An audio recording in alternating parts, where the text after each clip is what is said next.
it gets such a drive. It gets so fast and then so furious, but it it stays being good-hearted text. So it's from a good heart, and that makes the text so effective. And I guess I guess you're a Star Wars fan then too.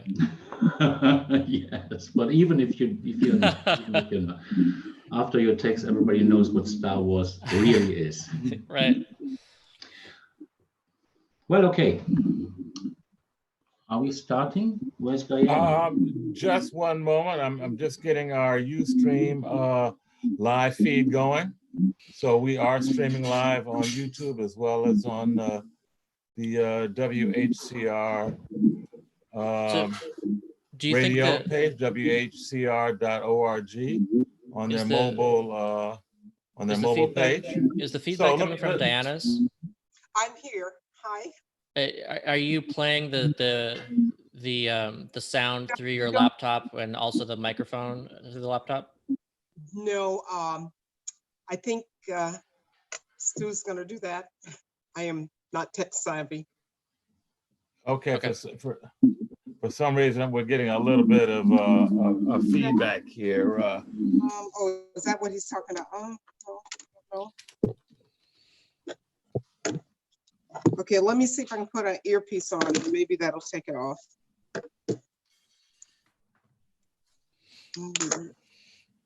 Okay, well, anyway, in any event, if everybody's ready, we're going to go ahead and get started.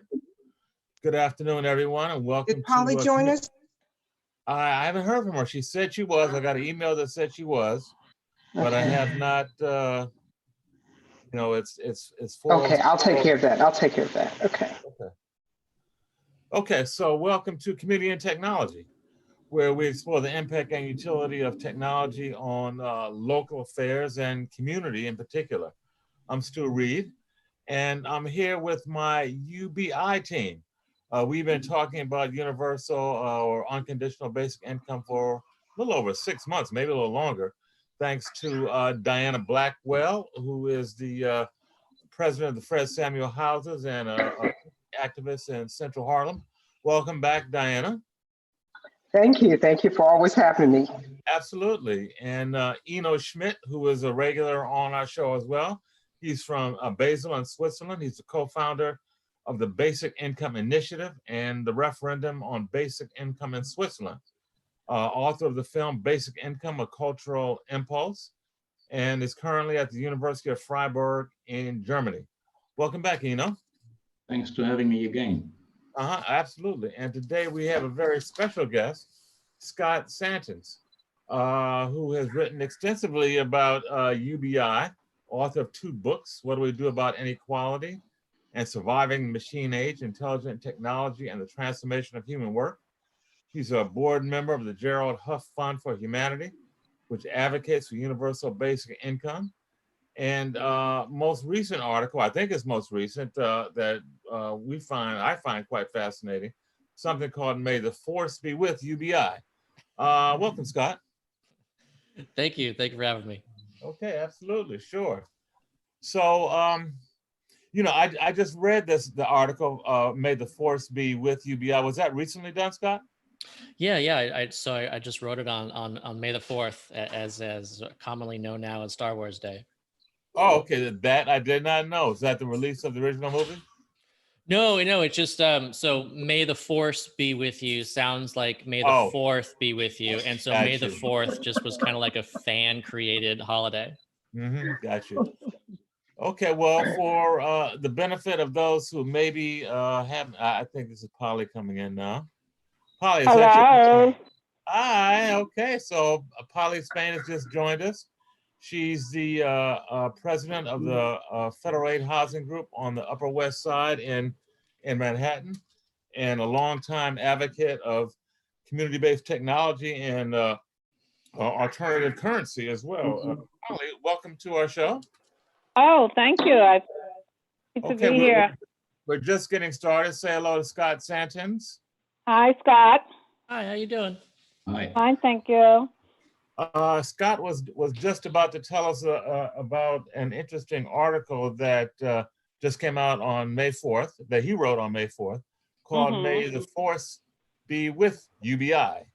And it's a play on May the Force Be With You and Star Wars. And he uses the Star Wars film as, I guess, a metaphor, and it's a very powerful metaphor. Scott, why don't you tell us a little bit about the story and your thinking behind it? Sure. So it's just that so in Star Wars, for one of those films that most people have seen.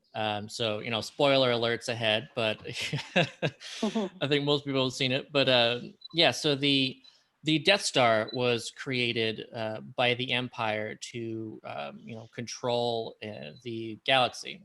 And prior to that, they had it was called the Galactic Republic, and it became known as the the Old Republic.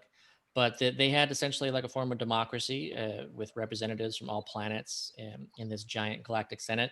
Then the Empire took over, the Emperor took over, and so part of his taking over was creating this super weapon where you could destroy a planet.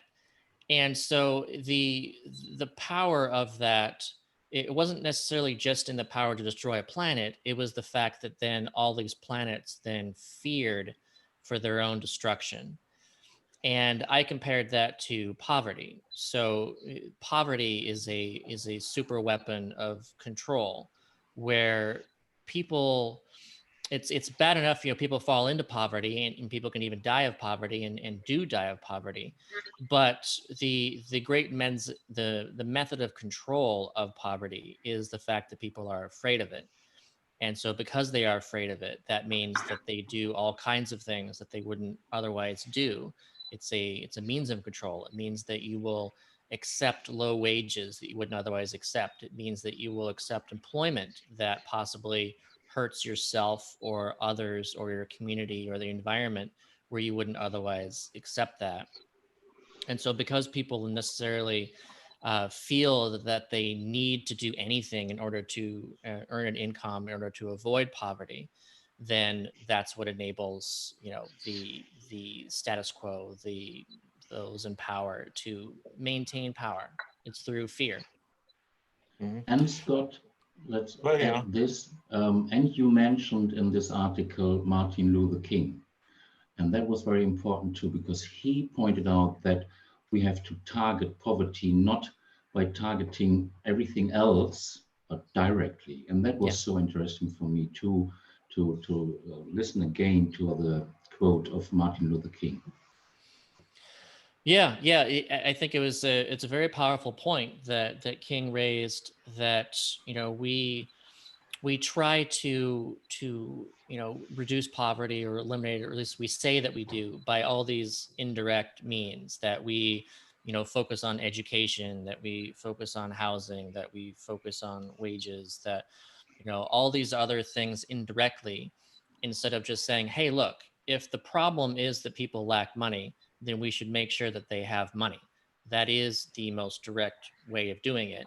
And of course, that direct way of doing it requires an unconditionality. You don't say that people need to qualify for this because they're deserving, because they earn under a certain amount, or because they fill in the appropriate documents and file them in the appropriate way.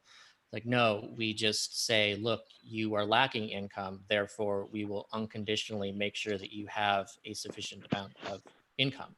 And that is not just a abolition of poverty itself directly, but it is a direct form of empowerment to people.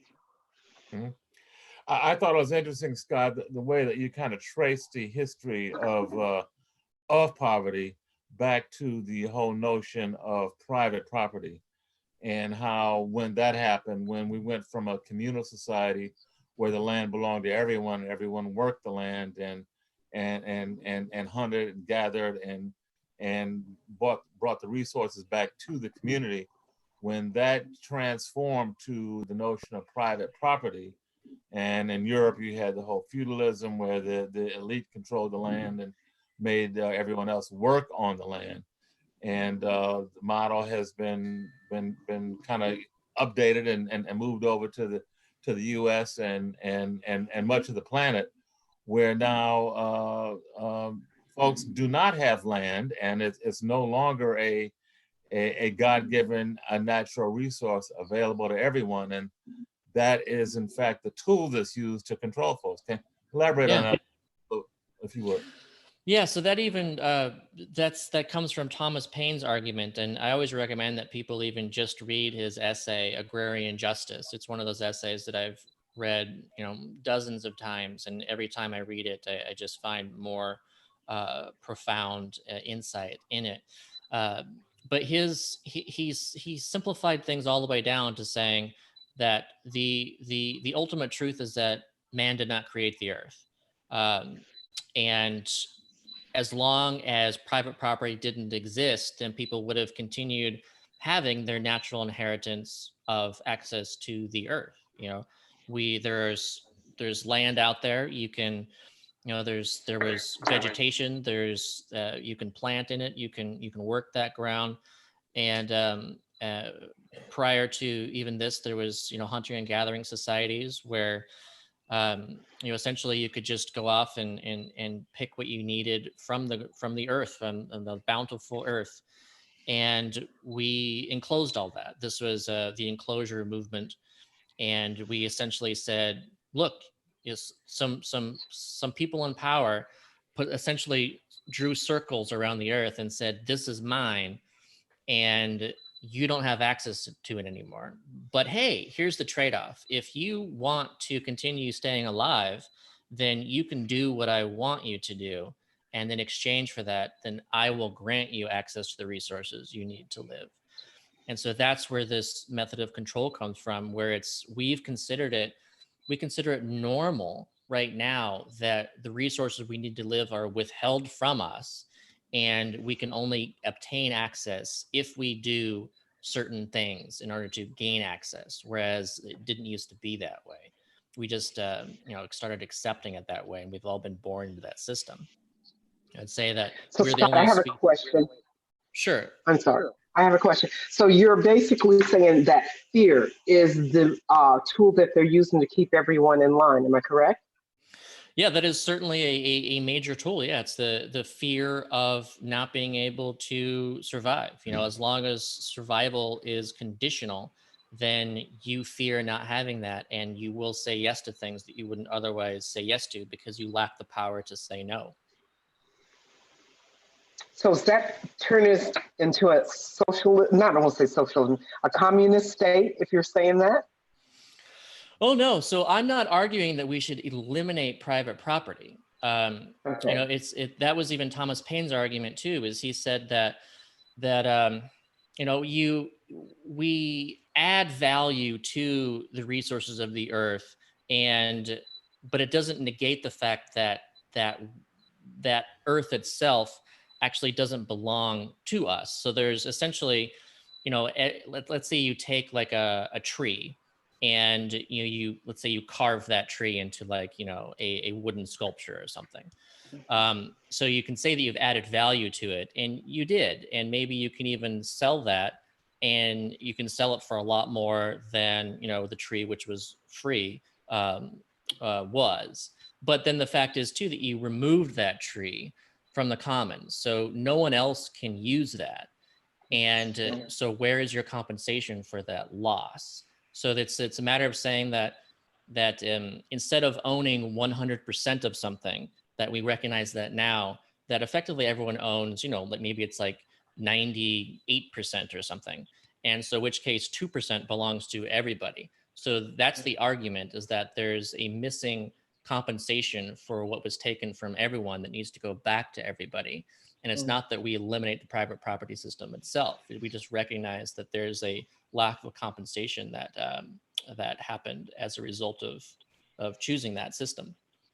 So, Scott, it sounds like you're saying that we all own the earth and all the resources of the earth as a collective.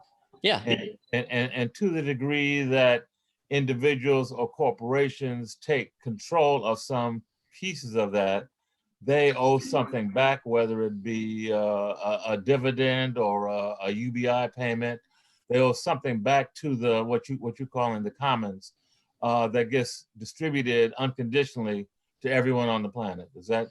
Yeah, yeah. And so the America used to actually have something closer to that system when we actually handed out free land. Like this was with the Homesteading Act and these things where we said, oh, hey, if you want to, work this land and you can just claim it as yours, and it was free. And then of course, we can't do that anymore. All the land is owned. And so, and even if we were to do that now too, based on like the current setup of the country here in the US, like how do you give out like equal land to everybody? Some land is going to be, say, more fertile than others. Some land is going to be, there's going to be like desert land is not the same as land next to the water. Land far away from the rivers is not the same as land that's not. And so how do we figure out like, how do you allot like this equal amount of access to the earth? And so the best way to do that is through money. You just say, look, here's this amount of money. It's the same for everybody. And you all can choose what you get to do with that money. And maybe you will, buy land. Maybe you'll choose to invest in something else. Maybe you'll start a business. Maybe you'll pursue something for free, whatever it is that you feel is valuable to you. But it's up to everybody to decide for themselves what they get to use that kind of percentage of resource access to. I think that's it's a good way of looking at basic income, is that it's about access to basic resources. And it's up to us to how we, allocate that, or how we choose to self-allocate that. But there's a difference. So also the land was not really free, but this was nature. And today, what an unconditional basic income gives everybody is to take from other people what they did. So it's work, it's done, it's made by people. So to have a look to the history and to appreciate that property is an important tool for more freedom, wages, employment is becoming free from slavery, and all this stuff, everything that is today maybe burden us has been a step to more freedom. But now we have to go further on. So what you are telling, Scott, is not, and you don't mean it like that, it is not to look back to the past and saying, let's go to the past. It is with all the appreciation for everything that is done by people and the fights of our grandfathers and grandmothers and so on, to say today, we need this step in consciousness to abolish this artificial created poverty, what is not necessary for nobody, for no one. And we do that step further in the future to come back to what the American dream is, what people are convinced about humanity, that people are no longer under this kind of slavery and the fear of poverty and the strength and the grab of property that leads the people. So give the people free and let people participate on that level of a basic income by all that is delivered, that is developed by all of us. So to come to a more consciousness about society, that those few people who create a new value, like whoever, Mark Zuckerberg, they do this on the shoulders of so many hundreds and thousands of people. So to understand that this immense rich guys and immense successful guys, this guys and their inventions are based on what we did as a society. Yeah. So, and that means to waste so much talents, so much hope, so much good hearts and good intentions of people and spirit and initiatives just by looking only to the rich one and the others are the poor one. This is not a society that can survive, and therefore we need an unconditional basic income to set free all these intentions and all this compassion and all these talents to come to a strong society. And I think the coronavirus crisis makes evidence that a society would be much more resilient against crisis, whatever crisis it is, if there would be an unconditional basic income already.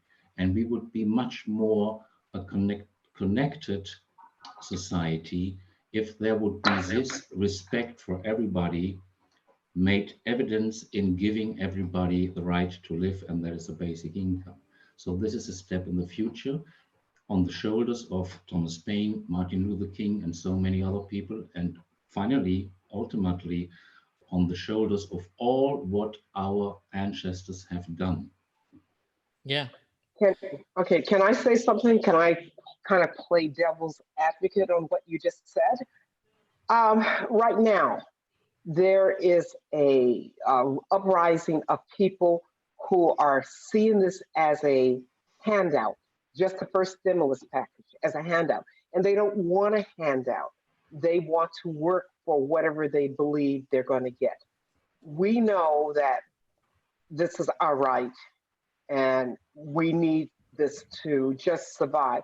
But there is a great number of people coming against the virus, saying it's not real. They want to just work. And therefore, they're not receiving any type of stimulus, any type of basic income. So where do you go from that? Because the thinking is not the same. Yeah, so I think that that part of this is yeah, it's very much a mental thing, and it's based on like an understanding and a framing. So we're talking about natural inheritance, and I was just talking about technological inheritance, essentially, and I think that Alaska and their dividend provides a good example of a recognition of a natural inheritance, because they're saying that, hey, look, there's all this oil in Alaska, no one created it, and this is essentially our wealth. And instead of just like giving it away to companies to drill for free, that they pay us to have access to drill it, and then we put money into this permanent fund, and so that we transform this what would disappear as like as soon as you get up all the oil and it's done, then it's done. But if you create it into a permanent fund, then it sticks around forever. And so everyone in Alaska considers that to be theirs, that this annual dividend is not welfare. This is it's their share of the natural resources, the natural wealth of Alaska. And they've been doing this. The dividends have been distributed every year since 1982, and it's extremely popular there. Whereas when it first started, they felt a survey was done. And it felt that people would rather take an income tax cut, would rather not pay taxes than to give up the dividend. And now it's flipped. And so it's so popular, people would rather start paying state income taxes in Alaska than lose the dividend. It's that much more important to them. So I think that part of this is right now, if it's framed as, free money that you don't deserve, people will fight against it, because there is this feeling that it's stigmatized. If you feel that you're getting something that you didn't earn, then it's something that you're like, say, oh, I'm that kind of person now. It's from the stigmatization of the deserving and undeserving, and you don't want to be that person. So you're like, no, I'm going to work for it because I'm a good person and I do not take these kinds of things. And then it's unfortunately very frustrating, because you've got like the rich who are actually lobbying for ginormous, not only tax cuts, but legitimately free money from the Fed. that even they don't even need. And so, like, you know, that's where you have like Harvard getting, you know, millions of dollars, even though they have a $40 billion fund. Like, they're not arguing that they don't need this stuff. Like, it's in their interest. They're going to take it. And so it's so frustrating that we have this instance where corporations and the rich are all about this free money that they don't earn. And even if you look at the rich themselves, like if you're looking at passive income streams, most of the income at the top is unearned income. It's through interest, it's through dividends. They're not working for it. They're not like working 40 hours a week for their money. This money is just flowing to them, and they wouldn't have it any other way. They're happy with it. So it's really frustrating when you have people who are actually arguing against that and saying, look, I will work horrible jobs, low wages, doing horrible work just in order to prove that I deserve a right to it, instead of saying, look, I do have a right to it. I have a natural right to this, and it is a good thing for me, just like it's good for the rich. They've done very well with their unearned income for centuries. So yeah, it's a psychological obstacle. Let me say some words also to your question, Diane. So I guess my response would be, so first of all, an unconditional basic income is not against employment or earning money. It does not prohibit earning money. Maybe you can even negotiate a better wage for you with this stable and safe basis of an unconditional basic income. But even more than this, I think your question touches an important point, that an unconditional basic income ultimately is not the fight against poverty. It's not like social security benefits. It is just a right. An unconditional basic income, universal basic income, is simply a right, like the right to vote, the right to take part by elections. So this is a civil right, or let's say a human right. Ultimately, it is not this emotion of, oh, we are for the poor people, let's help the poor. It is not payment. It does not say you have to do nothing because you get money for nothing. You get money for your life, but this is a right. This is very, how can I say that? That is dry. That is very tough. So an unconditional basic income is not an emotion. It is a civil right that we have this basis in the society, like we have other things for free, and we are used to have that. As I said, for example, like the right to vote. So ultimately, an unconditional basic income is a new level in the society for better progress, and has nothing to do with this argument, oh, I want to earn my money. Yes, you are free to do that. Unconditional basic income has nothing to do, or nothing against, or whatever, with this feeling that I want to feel myself valuable in the society by getting paid for what I'm doing. So this is good. Does that address your question, Diana, or are you saying some other further pushback potentially? I mean, I think it's a mindset. I think I summed up everything what both of them said. It's a mindset.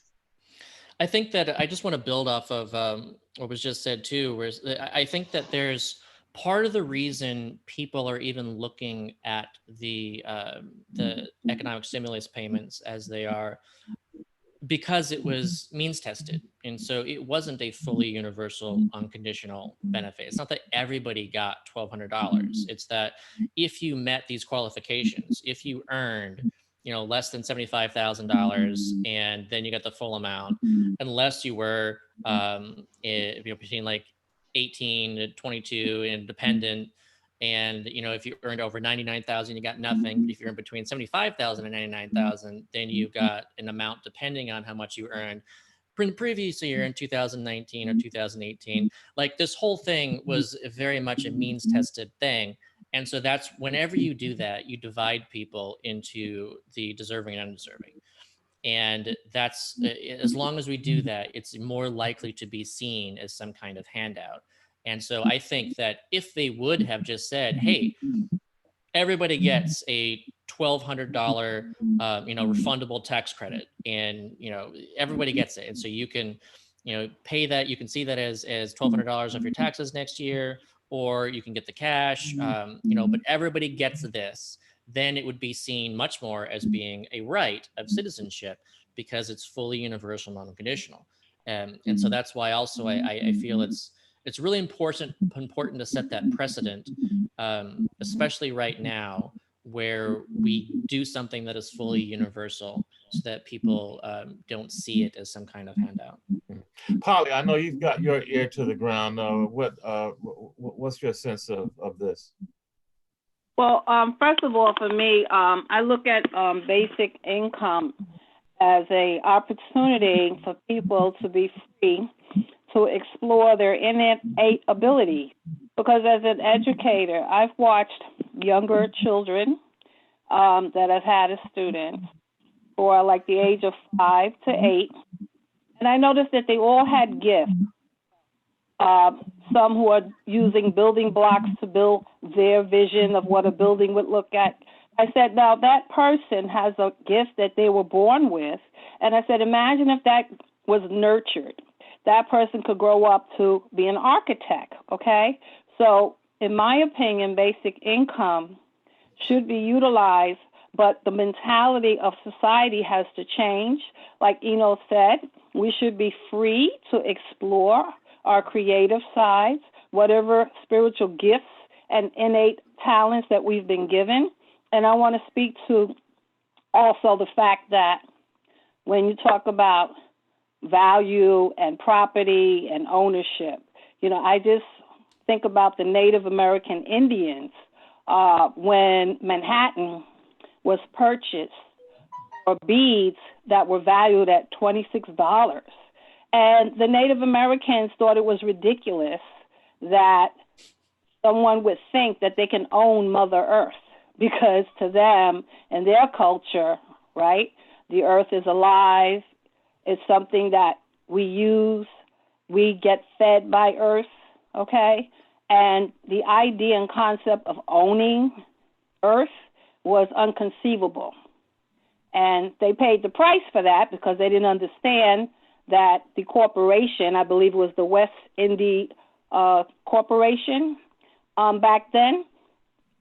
So they didn't understand the concept of that culture of people who arrived here, because they were very welcoming and open, and they had a very communal society where everyone had a voice and everyone had a decision-making process of what happened to the group as a whole.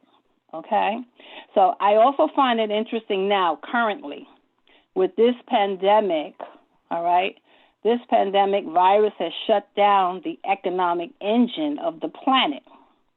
So I think that people now are really waking up, some of us, and looking and saying, this system doesn't work. We talk about the food chain being broken down. We're talking about the banking system, So if this virus continues and there's no cure or, way to contain it, we're going to see more fear, because society has been trained to not fall into poverty.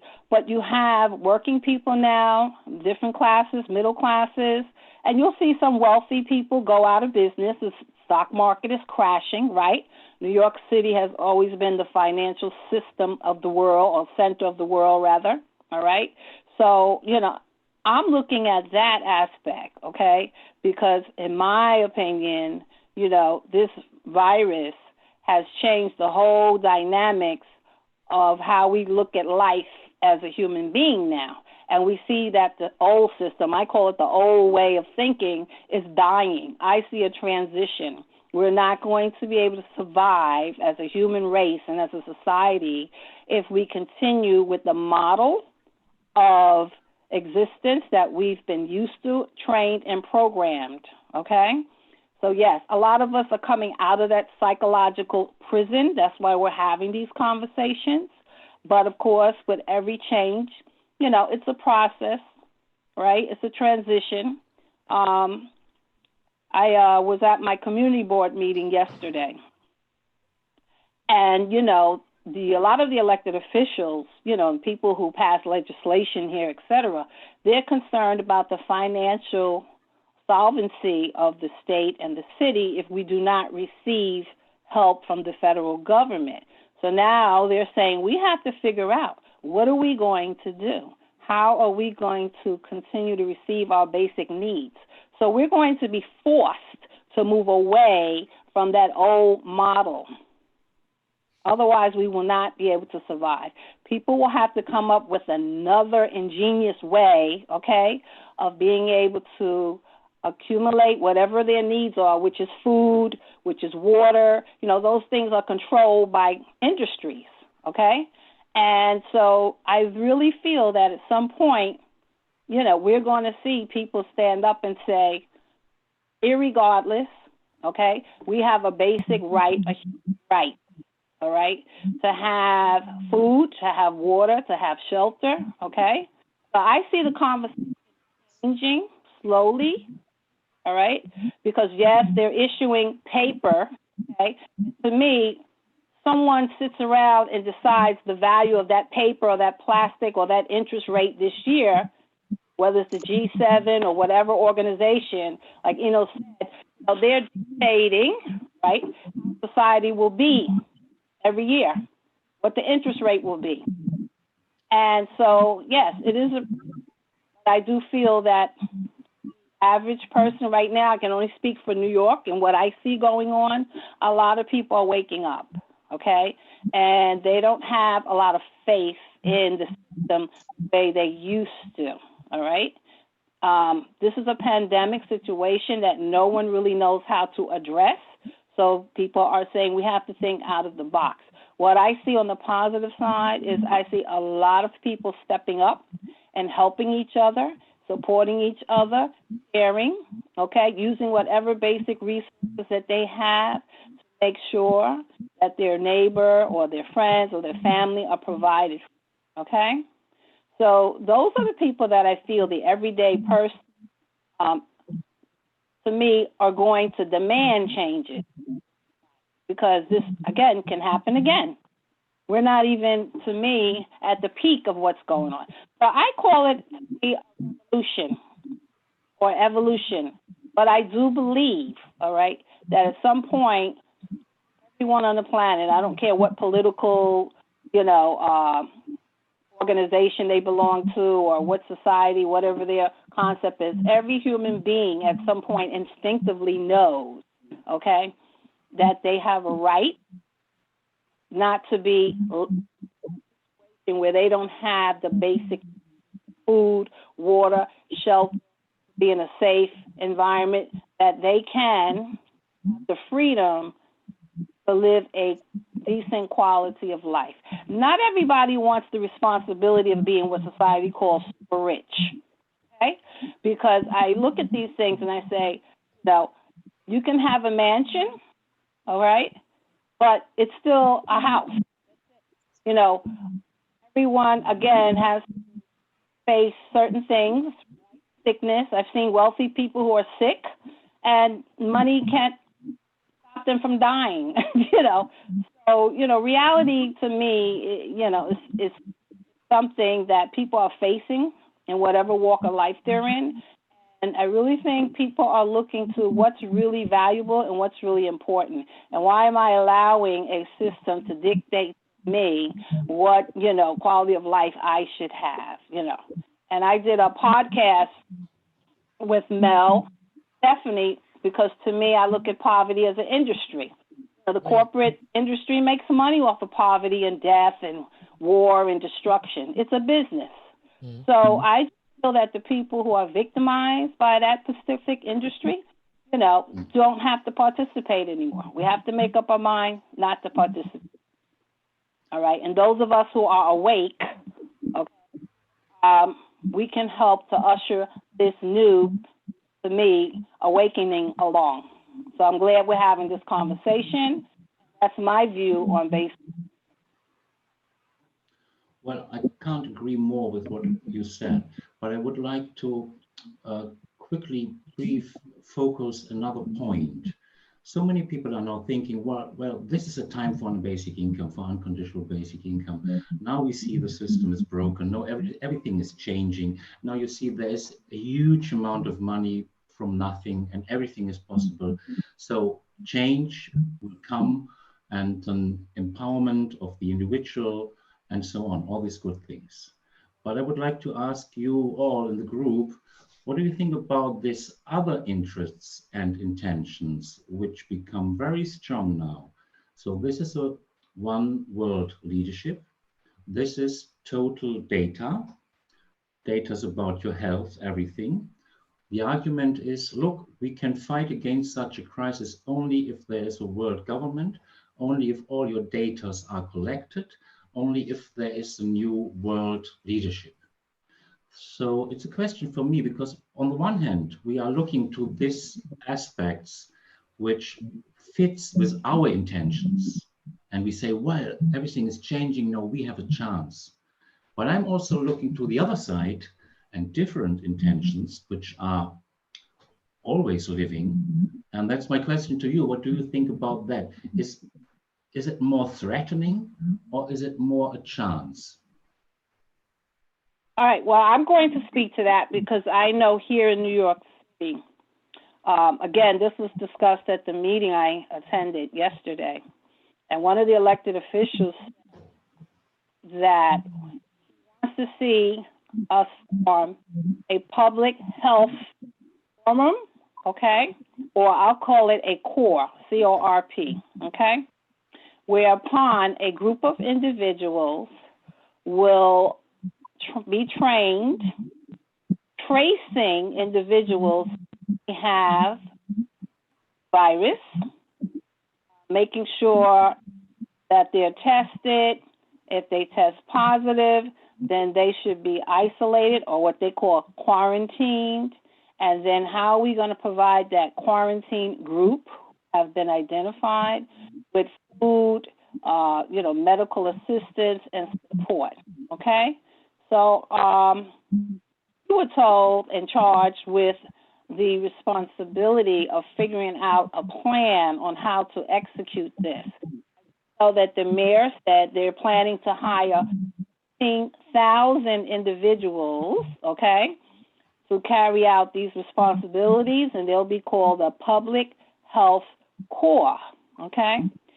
So, and they'll be paid low-income wages, and Diane, they want to focus on public housing residents, hire them in these low-income, right, $15 per hour jobs, all right?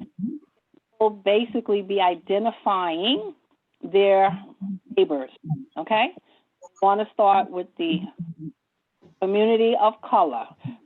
It's been said that the community of color has the highest rates, okay, of exposure to COVID-19. So I'm going to answer your question, Enos, and say, yes, we need to tread carefully, because it almost sounds like Nazi Germany, okay, where you had the Gestapo and you had, young people, because they specifically said we want young people, okay? So can you imagine, say, if your family member has the COVID, you are to report that to the health department or the hospital. Your family member will be quarantined, okay? We don't know for how long. We don't know what kind of medical treatment they'll receive, because from what I read, a lot of people who have been put on the ventilators have died because it basically destroys your lungs. So, yes, we need to really look at that and have some dialogue. Such urgency in his voice, because he said, I want to see something by June. Okay? So, if that's the conversation that's happening here, which is what, considered the epicenter of the COVID-19 virus, all right? So, yeah, I do look beyond what, is discussed or shown to me, okay? Because I understand, that somebody has decided this. Some people are even saying that the virus was intentional. Who knows? Okay. But I do know that it could go either way. Basically, your answer is solutions are better created on local circumstances and environment than by a far away top leader. So that people can solve their problems much better in concrete contact to the other human beings and those things that matter than it is made in a far away government. That's a basis. Basically, that's your answer, isn't it? Yeah, and then, to be honest with you, it depends on who's controlling the solution. Yeah. What is the agenda? Yes. I would say that I want to tie this back into what we were talking about before, as far as like, the an understanding of like the ownership of co-ownership of the earth and the technological inheritance of standing on each other's shoulders, and this the entire collective existence of humanity being this growth of learning and passing on to the next generation. Along the same lines, this data is like digital property. It's something that we are creating together, and that it's there's a collective ownership to it where we should all be seen as owning all of this, but we'd also be seen as owning what we ourselves are contributing to this. And I think that when it comes to any kind of usage of data, that we need to there needs to be a recognition of a right of ownership of that data, so that we ourselves, it's ours, and so we can decide how people get to use it. We can decide if they don't get to use it, and we should be compensated for it when we agree that they do get to use it. All those things are important. It needs to be. It's just we have to decide that this is ours too. And I think that ties into what we were saying before, is what else is ours, and it's a matter of ours claiming what is ours. Well, you're talking about intellectual property. I think that's how Bill Gates became who he is, because right? And right now, everyone's on Zoom, okay, basically, but there's documentation that when you're using not only Zoom, but so many of these other platforms, that there's third-party tracking, okay? These are things that people need to be aware of, all right, because we're getting comfortable with all of these tools, and what laws are put in place to protect us. And then if we start this tracing to identify who has a virus, how far will it go? Will some people be denied the opportunity, right, to have certain basic rights to food and shelter, et cetera, based on what's found in your medical record? Okay, so yeah, your civil rights can be violated. So we need to look at this as a society. Yeah, what I heard Eno's question, even pulling back from the domestic situation, I thought I heard you asking, in terms of the global collection of data and global organization around the pandemic fight, and a global organization, maybe government even, as we evolve towards a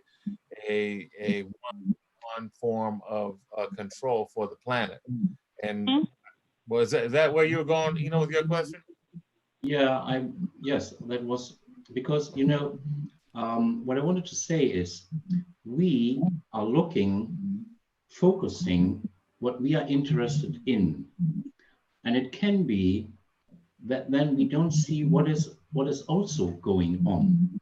So you mentioned Bill Gates, for example, and he is for world government, and his activities in medicine are going in that way. So when we are talking about non-conditional universal basic income, then ultimately this is for the whole humanity, for all of us around the globe. So, and we are going more and more to a global understanding and global consciousness. And Corona is a global pandemic. So that strengthens strengthen this understanding and feeling that we are all brothers and sisters. We are a family. You know, and on the other hand, there is an intention that sounds similar but is very different. So that is one globe globally, but one government, no freedom. So by rational reasons, but without the individual differences, without that what you mentioned, that people can decide by themselves best in their local areas. You know, it's just to say we are inspired by an idea of dignity, the value of the human being. What you said, for example, that everybody comes to Earth with a specific potential. And the reason, the meaning, the sense of life is to unfold this potential, to find the fitting circumstances and environment where you can live that and contribute to the society. And that makes a feeling of meaning that I am a person. So today this is mostly linked with an income, but that's not necessarily what makes the feeling of meaning. So, and on the other hand, there are intentions, and they are strong as well, which sounds similar but are very different, coming to a global, I cannot say that really, so that everybody is equal, yeah, but in another way than an unconditional basic income says that. So it's a different spirit. It's just what I wanted to bring into that play, so that we are not naive. We don't think, oh, this is everything. No, all the bad intentions are still living and will go parallel to good developments. So, and that has been in history always. You have had in the United States, for example, this abolishing of slavery. Great. On the other hand, it was necessary in the industrialization, in the industrial North America. You couldn't use slaves anymore. It was too much to have the responsibility for the whole life. It was much better, more efficiency, if you pay only the work time and say, I have nothing to do with you at your other time. So what I want to say is, when we are talking about an unconditional basic income, we are not naive people thinking, wow, this is a brilliant world, it's heaven. No, we know this is necessary. This is what has to come to happen, that we progress. And we know also that there are different developments running parallel. And we are not going to a perfect world. And that's not the promise of the perfect world. So this is a misunderstanding to communism, that people think, oh, communism was a promise to the perfect world, and look what happened. No, unconditional basic income isn't. It is to be aware that we have to progress, that we have to improve the lives of the people. That has been our goal, and we did it, and we have to do it further on. We are not at the end of the history. Scott, I'd like to kind of change it subject just for a minute. I'm looking at your article now. I'm gonna have to end. And you made a statement, and you said the existence of poverty is a matter of choosing fear. I live in the village of Harlem, where it's about 70% Blacks and African American, and the remaining is all others. And how, I like what you said next. You said, but we have the will, or do we have the will? When I look at this village, I look and realize that poverty does exist, but how do you change when they have the will, but they don't know how? They don't know what to do. What do you propose that we do to begin to change the mindset? I don't want to just, have great writings, great talks. We want an action. There has to be something we have to do. We should be able to do to begin to make this a reality. Yeah, I should emphasize too that I guess it could be construed as a personal thing when I meant it as a total social wide thing. So, you know, I'm not saying that people, you know, are choosing to be poor, or that it's somehow like a mindset of being poor. I'm saying that as a society, as a civilization, we're saying that it's okay for poverty to exist, and that we're choosing not to eliminate it as a society. So I think that, you know, we have to make, if we want to be serious about ending it, then we just say unconditionally, you have to have enough resources, and everyone has to have enough resources to not be in poverty. And then, of course, when you do that, then, you know, first of all, you're not blaming anyone anymore for being in poverty, because right now it's not really a matter of choice. It just exists, and people can fall into it. We have to actually make sure that there's a floor that people can't fall beneath. And then when you do that, I think that you're going to see a lot of behavioral changes that people blame on those in poverty as being the reasons why they're in poverty, when it's in fact a result of being in poverty. And so if you have those resources and you can choose to pursue what's most important to you, then, you know, you have many more options that you don't have available right now, and that you're making decisions differently. So, like, let's say if you're stressed out and you're just barely, you know, trying to get by, and you have nothing really to look forward to, that's when you turn towards things like self-medication. You know, that's where a lot of alcoholism and drug use and various forms of addictions come out of, is because you're just miserable, and you're just trying to claim some ownership over your life by having something that you can do. So you say, oh, well, I can control, you know, smoking a cigarette. That's me doing that, and it makes me feel a little bit better, so I'm going to do that.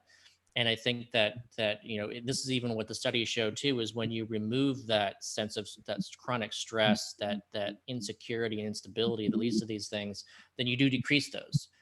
So I would expect too that you would see less drug use, less alcoholism, and less addictive behaviors just from people living more secure lives.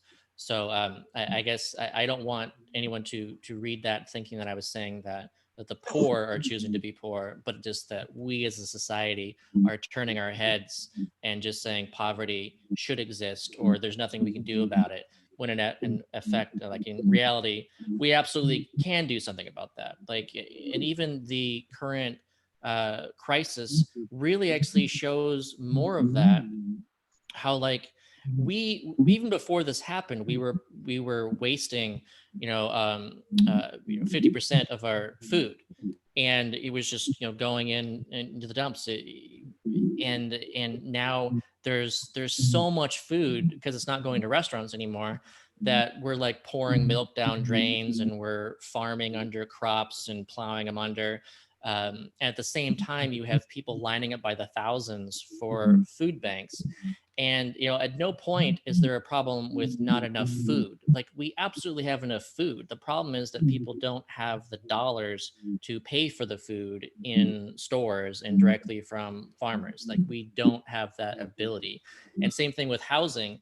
Like, we have, you know, over 5 times there's 5 vacant homes for every homeless person in the US. Like, housing supply is not an issue. We can choose to provide people homes. We don't do that.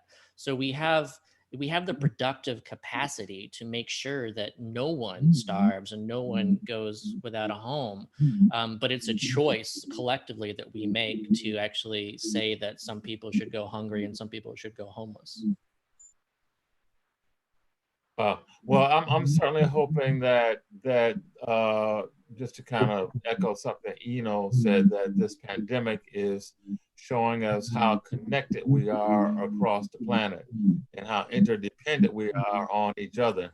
And I'm hoping that that will help shift the consciousness of everyone, so that we can begin to move beyond the old paradigms of scarcity and poverty and centralized control of resources to something that's fair, that really supports life. And certainly UBI is, I think, maybe a first step in that. We're kind of winding down. Can I get some final statements from folks as to where we think we are, where we're going? Well, I'm going to say this.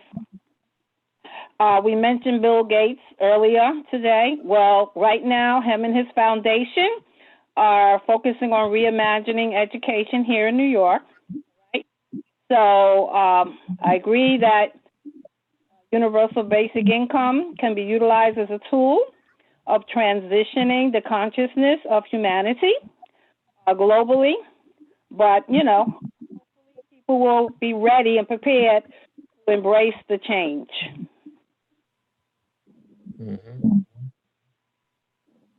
Diana? I'm going to just use a quote from Scott. And it says, poverty is a lack of money. And so to end poverty, we must create an income floor that lifts everyone above the poverty line. That's 100% correct. Thank you. Scott, any parting words, thoughts? Yeah, I guess for parting words, I just want to kind of lean on the civic right and even think of it as like a civic duty. And this is that you know, it's interesting how part of being a citizen is agreeing to things like jury duty. And when you agree to do that, you know, you have to do it. And when you do it, you don't do it for free. You get paid to do it, and it's not a whole lot of money, but it is seen as an onus on you that you are losing out on other income to do it, and that you shouldn't do it for free. You should be paid to do it. And so we do pay people, and yet here we are, and it was a huge burden to say to everybody, stay home, don't go to work, stay home. And if you do that, then this is going to be better for everybody. This will save lives if you stay home. And we did that, and we didn't pay anyone anything. We did not provide them a civic benefit in the same way we do jury duty. And I think it's important that even right now, we should be recognized as such. If we were, as long as we order people to stay home, you have to make sure that people have enough money to stay home and still eat, pay their bills, and these things. And so I think that it's just extremely important right now, especially to get an emergency basic income in place where people can actually afford to stay home, and we can actually get out of this really messed up situation where we're in, where people are actually fighting to open up the economy again and go back to work, and essentially get people sick, and more people will die because of this. And they're just doing it because they can't afford to stay home. So we just have to make sure people can afford to stay home, and it should not be seen as any kind of charity, just like it's not seen as charity when you get your paycheck for being on a jury. It's just something that we have to do, and we should recognize it as such. Before we go to Eno for final thoughts, I see that the wisdom table is here with us. I don't know if Mr. Dougie is online or not. Wisdom table, did you want to contribute some thoughts to the conversation before we wind up here? Well, thank you, Stu. I just want to say that I like what the gentleman said, and I think we should look at things in the terms of people being partners in this country, and they should look at the money that's being given out as more of a dividend. And I think it should be available to everybody. And I think if you had that, then you would take away all of the opposition. But, should be a dividend as part of being a citizen, and everybody should get it. And whether you have a job or not, there should be no strings attached. And I think if they put that out there for the people to decide, that would be a winner, chicken dinner.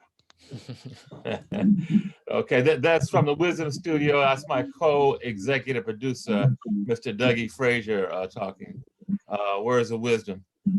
Eno Schmidt, parting words. Well, I would like to tell a short story, even if it seems to be with no connection with the other things we talked about. But Scott mentioned drugs. Paul, you mentioned isolation, and I think an unconditional basic income has a lot to do with this experiment. This experiment was about drugs and drug addiction. They put a mouse in a place and gave the mouse two opportunities: water, and separate from that, water with drugs. So this was a single mouse at that place. And more over the time, the mouse preferred to take water with drugs. So the mouse was always stoned. And then they made a second experiment with a group of mouses, a family, so partnership, social group. And the same, one opportunity to have water and one water with drugs. And this group of mouses, where the social connectivity was given and where life was given, not single mouse. They didn't care about water with drugs. It was not what they wanted. They drank water. Wow. Think about that. Yeah, that's a powerful analogy. Okay. Yeah, the Well, rat I park wanna- experiment was great. Yeah, I want to thank you all, Diana Blackwell, Polly Spain, Eno Schmidt, Wisdom Table, Wisdom Studio, Mr. Dougie, and our very special guest, Scott Santens. Thank you so much for joining our conversation today. Yeah, thanks for having me here today. Community and technology. Thank you, Be Diane. well. Be Thank safe. you. Be Thank Thank smart. you. Take Okay. care. Good night. Take Yeah. care. Have a good night.